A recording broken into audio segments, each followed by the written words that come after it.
Entrevista. Bueno, se lo comentaba en el arranque del programa, se ve un repunte de casos de COVID-19 en el país. Se llegó la semana pasada, el viernes, para ser precisos, a la cifra récord de 12,081 nuevos casos. Y vamos a platicar al respecto con el doctor Javier Tello, analista y asesor en políticas de salud. ¿Cómo estás, Javier? Buen día. Buenos días, Pascal. ¿Cómo estás?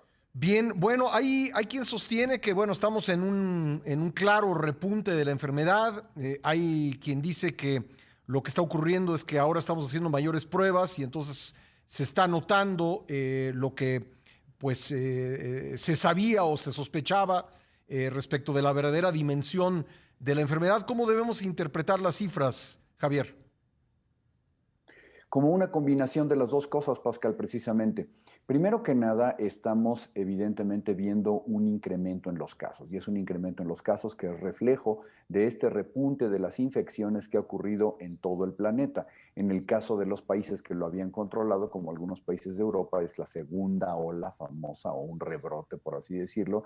Y en el caso de los Estados Unidos, México y algunos países de Sudamérica, lo que vemos es que seguimos en la famosa primera ola y ahora lo que estamos viendo es una aceleración. Esto es debido a que la gente se encuentra cansada, la gente se encuentra fastidiada, no estamos haciendo caso sobre las medidas generales, etcétera. Por eso está incrementándose. Pero además, es obvio que ya se comienza a ver un impacto de el realizar más pruebas. Y esto, ¿hasta dónde va a ser un factor que haga una distinción? No lo sabemos aún, porque falta mucho. Un índice muy interesante para ver hasta dónde estamos rezagados, Pascal, siempre es el índice de positividad de pruebas. Hasta este momento México sigue entre los 30 y tantos y 40% de positividad, lo cual es verdaderamente alto, ¿no? Entonces, hasta que no hagamos la suficiente cantidad de pruebas y comencemos a ver cómo la positividad de estas se reduce, no sé si me explico bien, es Sí, decir, cómo que no. veamos muchísimas pruebas más y muchísimos casos más, pero la positividad ya sea no más del 10 o 11%, alguna cosa Oye, así, Javier, perdón que te interrumpa, aceptable pero podremos ver. en Nueva York cerraron las escuelas en la ciudad de Nueva York con el 3%. O sea, es decir, se alarmaron con el 3%. Aquí estamos en el 44%. Sí, pero lo que pasa es que están reconociendo Ujú. que se han subcaptado. Lo ha reconocido incluso funcionarios de la Secretaría de Salud. Estamos subcaptando los casos. Entonces, vaya, sí se reconoce y se sabe que en México hay mucha gente que está contagiada y Ujú. que no se sabe ni se va a saber que estuvo contagiada. Entonces, perdón, pero la solución es hacer muchísimas pruebas y esas muchísimas pruebas nos van a dar muchísimos casos más. Pero hasta que no tengamos nosotros una positividad muy baja, como la que estás mencionando, no sabremos que estamos haciendo el número de pruebas adecuadas y entonces sí, ese va a ser el número mágico, ¿no? El número que más nos aproxime a la realidad, en el entendido de que todos los países subcaptan, pero vaya, nosotros realizamos una cantidad ridículamente baja de pruebas. ¿Cómo comprender que por parte del gobierno federal haya una postura respecto de las pruebas y el gobierno capitalino, pues que es del mismo partido político, lo vea de otra manera? Mira, tratando de hacer un poco las convicciones políticas o la carrera política de A o de B, yo lo que creo es que francamente la jefa de gobierno ha entendido, y creo que ha entendido bien, que no puede seguir con una desatención del problema. ¿Por qué? Porque si tú tienes una infección activa, si tú estás teniendo a todos estos casos que están contagiando a otros y no sabes quiénes son, estás metido en un problema mucho más grande. Entonces, bueno, sí, tenemos el grave problema dentro de todo el país, pero yo lo que considero es que han tenido por lo menos una buena medida en la Ciudad de México al comenzar a ver quiénes son los casos, vamos a atender a esos casos, pero lo más importante, vamos a detectar a sus contactos, a avisarles a sus contactos y a tratar de detectarlos mucho más. Bueno, el presidente por enésima vez dijo el fin de semana en Tijuana que ya vamos saliendo y esta vez se refirió a la vacuna. ¿Qué tanto podemos confiar, estimado Javier, que la vacuna pues comenzará a aplicarse pronto y nos sacará pronto de este problema? No, yo creo que no podemos confiar en que se aplicará pronto, Pascal, por muchas razones.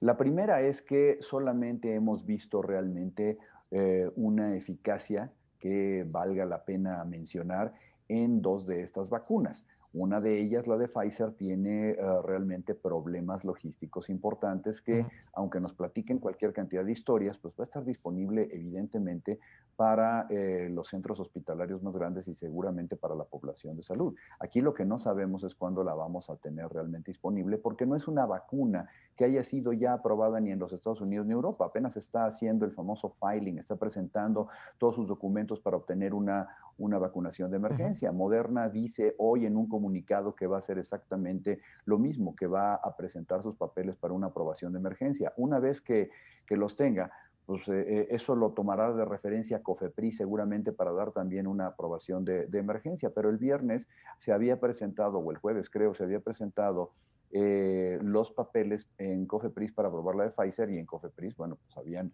alzado las cejas porque pues, tenían la orden de buscar un registro lo antes posible para la vacuna de Pfizer, Sí. pero aún les faltaban muchos papeles para poder lograrlo, perdón. Y una vez que la tengamos aprobada, entonces viene la titánica labor de comenzar a vacunar gente. De manera extraoficial, otra vez, el subsecretario López Gatell nos dijo pues una muy buena idea, pero que no es realmente muy original, que primero van a vacunar a los trabajadores de la salud y a las Fuerzas Armadas Sí. en una primera ola y luego a los ancianos, etcétera, etcétera. Javier, Lo que me ya se permites había, un momento? Tengo que hacer una pausa obligada y terminamos claro, la conversación. Gracias, gracias. Regresamos con Javier Tello, analista y asesor en políticas. Con mucho al doctor Javier Tello, analista y asesor en políticas de salud, que me haya esperado en la línea.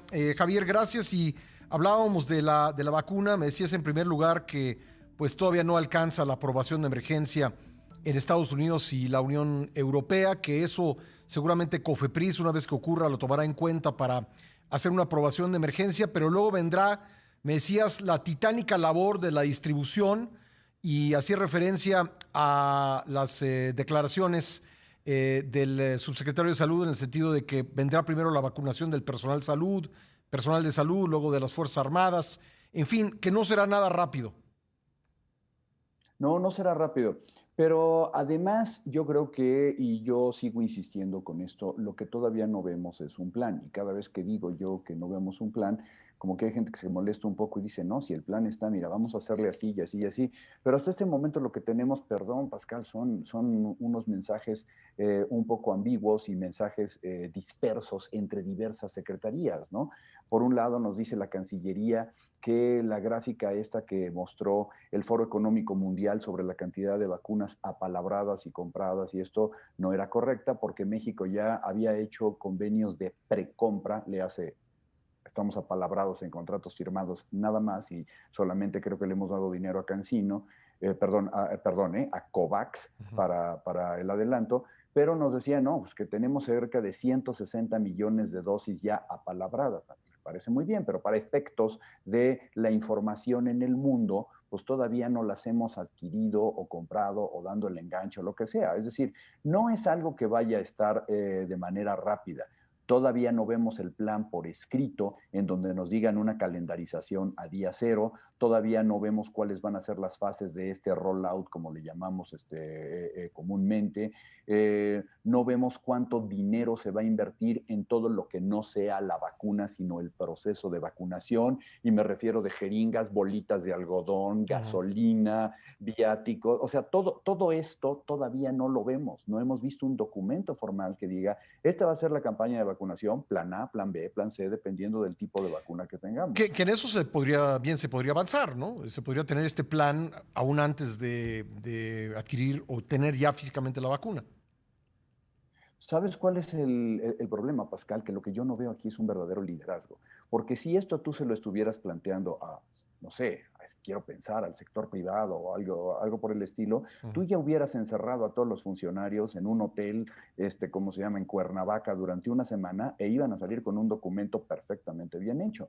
¿Por qué nos toma tanto tiempo entender cuáles son los pasos de esto? Que es que porque todavía no sabemos, porque es un escenario mundial cambiante, es que tenemos que estar seguros. Bueno, Ujú. es exactamente los mismos problemas que tienen en la Unión Europea o que tiene Inglaterra o que tiene Canadá, que tiene 9 dosis aseguradas por cada uno de sus habitantes Ujú. o que tienen los Estados Unidos. O sea, ¿por qué siempre tenemos que ser los distintos, no? Pues Javier, te agradezco mucho y